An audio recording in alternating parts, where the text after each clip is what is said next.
Govan Whittles will be following marches in Johannesburg. Over in Cape Town, Ronald Masinda is monitoring the situation there. Both join us live now. Let me start off with you, Govan. It seems to be relatively quiet. There wasn't much noise or movement on the JSC yesterday, the day before a strike, and we haven't seen any big private companies come out and talk about the effect this strike might have. What does it look like on the street? Well, it's fairly quiet here at Mary Fitzgerald Square in Newtown at the moment, and it does appear that this strike called by Cosatu so close to the elections is another way for the Federation to not only flex its numbers in South Africa's labour movement, but also get the attention of the ruling ANC government, which it's already fallen out with and which its members are not sure if they should vote for in this year's upcoming polls. And Cosatu's already set the framework for today's strike. Its General Secretary saying that it suspects that state-owned entities like SAA and Transnet were purposefully mismanaged so that they could be privatized by the state, or at least partially privatized or unbundled, as what happened to Transnet, and saying that they're not happy with the management of the economy. We know they were not happy with Tito Mbowene's tenure as finance minister. They have serious concerns about Cyril Ramaphosa as the president, and they're not happy with the Department of Public Service and Administration, which their biggest affiliate, Nahau, is currently fighting with over the implementation of that 2018 deal. So it does look like the ANC and Cosatu are set to bump heads, but this strike is most likely to be used to raise Cosatu's issues to the national agenda once again, and to try and put some pressure on the ANC. Cosatu is the country's biggest trade union federation. Second place is SAFTU with around 750,000 members to its unions, Cosatu representing over 1 million.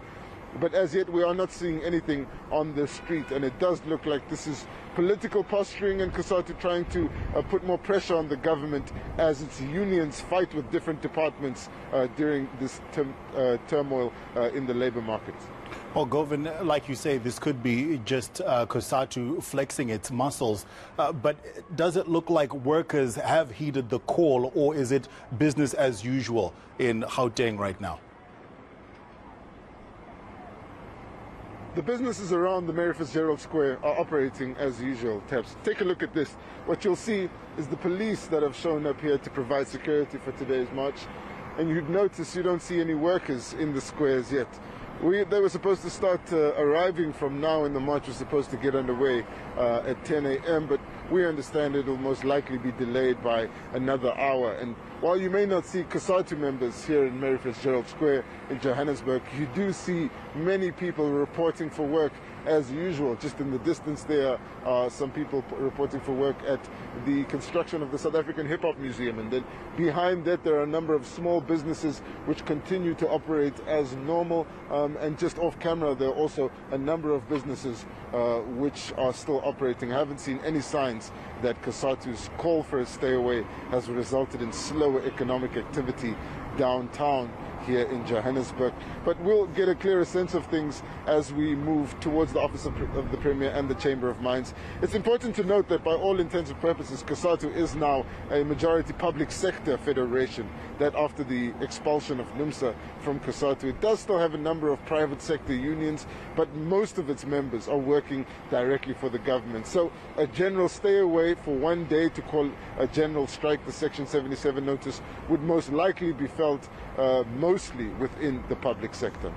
All right, Govan, thank you so much. Let's cross now to Cape Town. Ronald Masinda is on the scene for us there. So it's relatively quiet in Johannesburg, Ronald, and the marchers were meant to meet at Mary Fitzgerald Square. It doesn't look like anyone has arrived yet. What's the scene in Cape Town?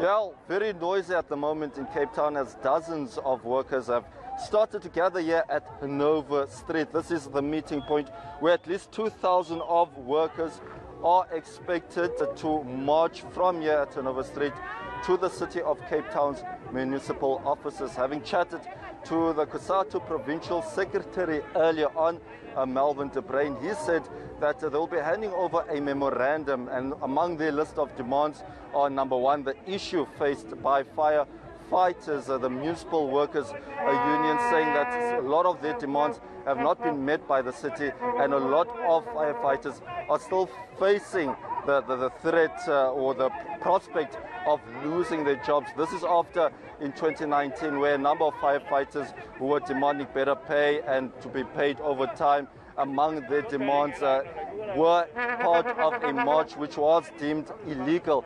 Another list of demands that Cosatu will be raising to the city is the issue of labour brokers. Cosatu feels that labour brokers should not be outsourced by the city, and that labour brokers should be brought within the city of Cape Town. They also will be raising the issue of EPW workers, saying that those workers should primarily be made permanent workers by the city of Cape Town and not temporary workers. And given the extent of the issues faced by the country's economy, that no one in South Africa should be faced with issues such as temporary or voluntary work during this economic climate. So it's pretty much still a festive mood. We are expecting the people to start marching from Hanover Street at around 10 o'clock. We are also expecting the Cosatu National President, Zingiso Losi, to also be present and to be part of the march and to also address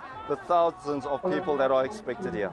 Ronald, very quickly, how has the public sector in Cape Town been affected by the stay-away call, if at all?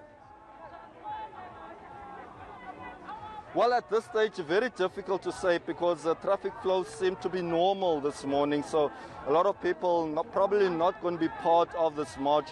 But what came out of the conversation with Cosatu earlier on, they are saying that they will try by all means to adhere to COVID-19 regulations.